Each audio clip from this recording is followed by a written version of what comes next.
श्रीमन नारायण भक्तजनों बंधुजनों, आप सभी को पुण्यमयी कार्तिक मास की हार्दिक शुभकामनाएं। आप सभी का आपके इस चैनल ब्राह्मण देव कन्या में बहुत बहुत स्वागत है।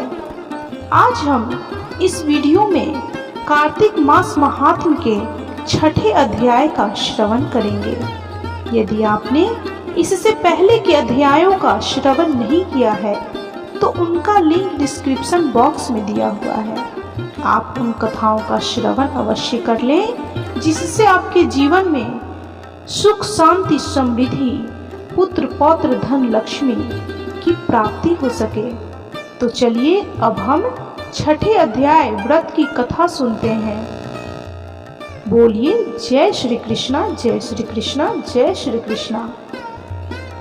एक दिन की बात है, विष्णुदास ने नित्य कर्म करने के पश्चात भोजन तैयार किया, किंतु उस भोजन को किसी ने चुरा लिया।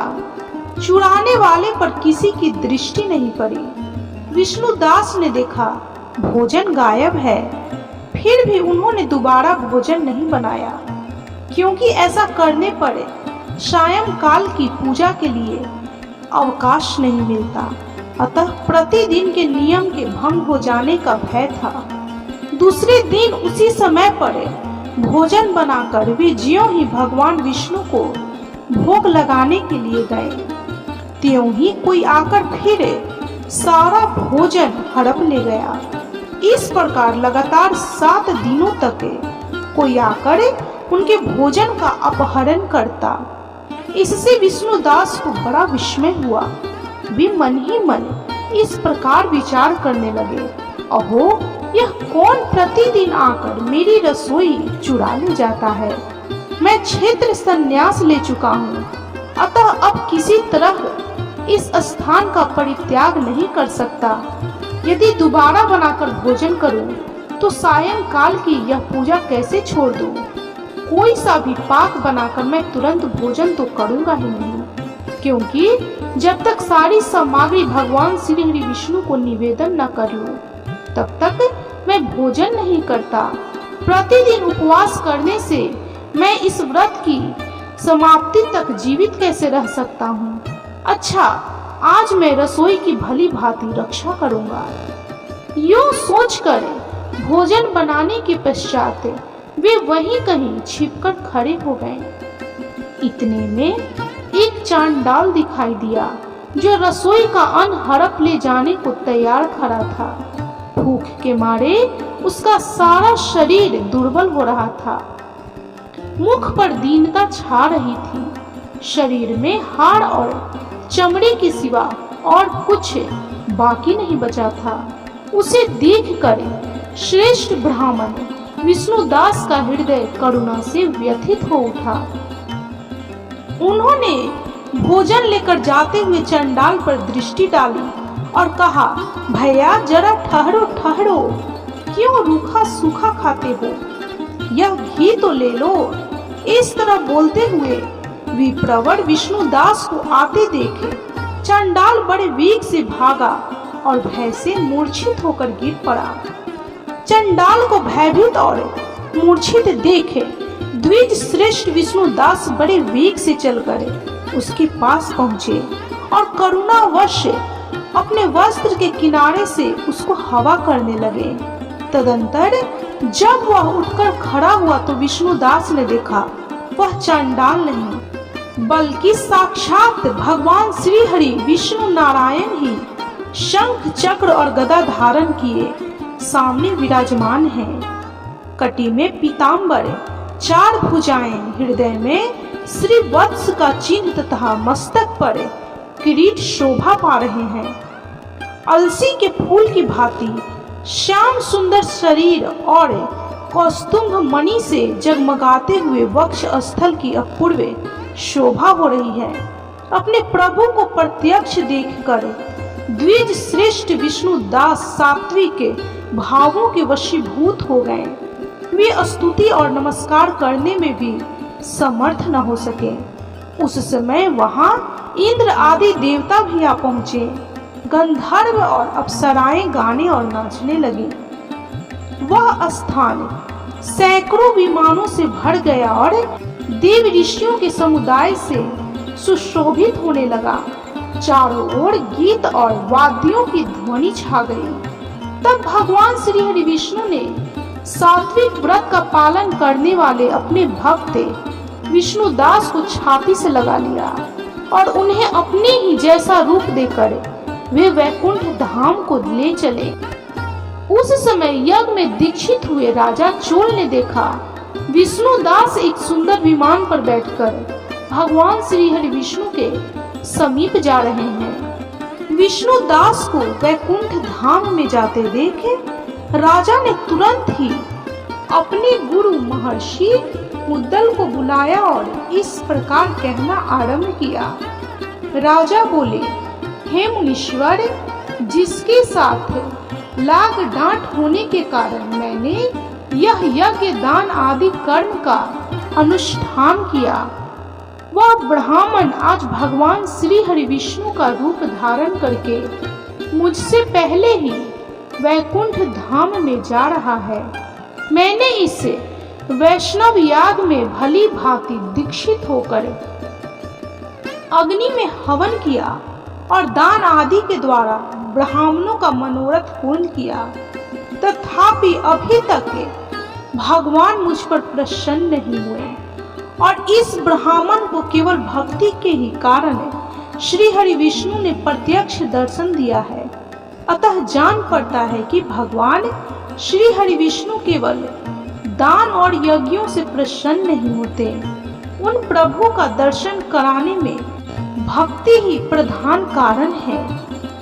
दोनों पार्षद कहते हैं। यूं कहकर राजा ने अपने भांजे को राज सिंहासन पर अभिषिक्त कर दिया। वे बचपन से ही यज्ञ की दीक्षा लेकर उसी में संलग्न रहते थे, इसलिए उन्हें कोई पुत्र नहीं हुआ। यही कारण है कि उस देश में अब तक भांजे ही सदा राज्य के उत्तराधिकारी होते हैं। वे सब के सब राजा चोल के द्वारा स्थापित आचार का ही पालन करते हैं।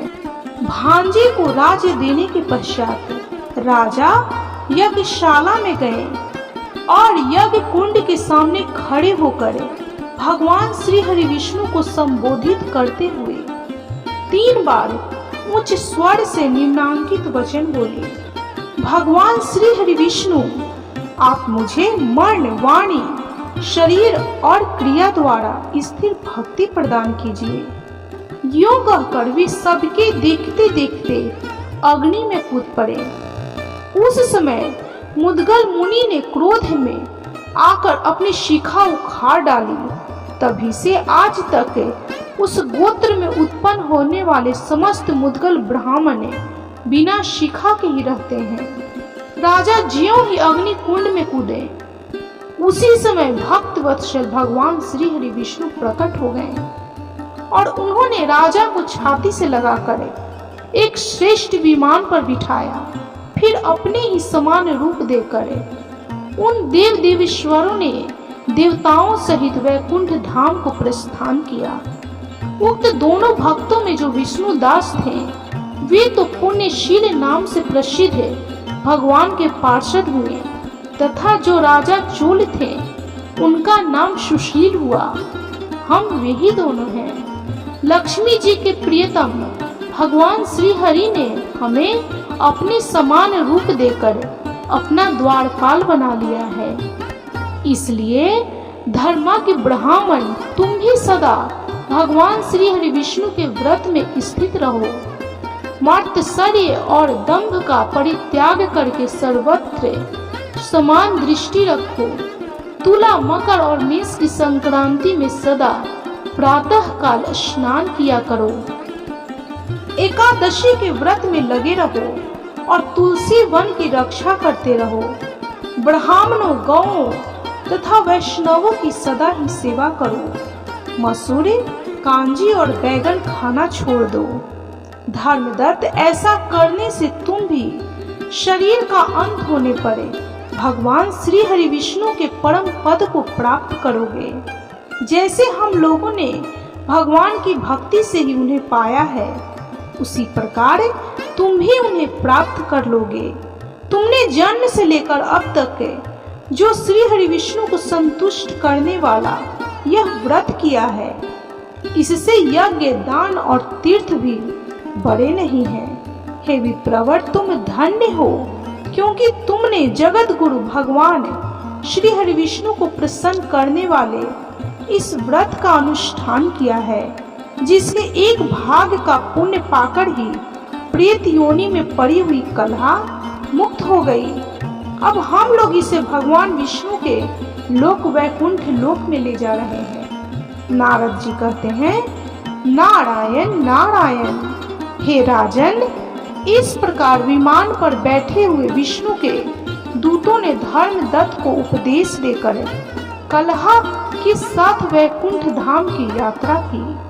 तत्पश्चात धर्मदत्त भी पूर्ण विश्वास के साथ उस व्रत में लगे रहे और शरीर का अंत होने पर अपनी दोनों पत्नियों के साथ वे भगवान श्री हरि विष्णु के परम धाम वैकुंठ लोक को चले गए। जो पुरुष इस प्राचीन इतिहास को सुनता है, जो इस कथा को सुनता है और सुनाता है, या जिसके द्वारा भी इस कथा का महात्म्य कोई और भी सुनता है, वह जगत गुरु भगवान श्री हरि विष्णु की कृपा से उनका सानिध्य प्राप्त कराने वाली उत्तम गति को प्राप्त हो जाता है।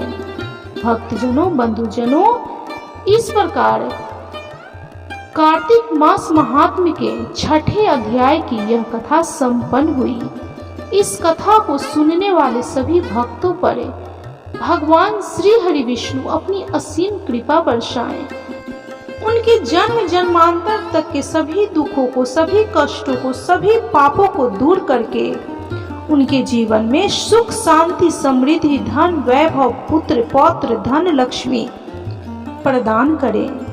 भक्तजनों, यदि आपको यह कार्तिक मास महात्म्य के 6ठे अध्याय की कथा अच्छी लगी हो तो प्लीज वीडियो को लाइक कीजिए।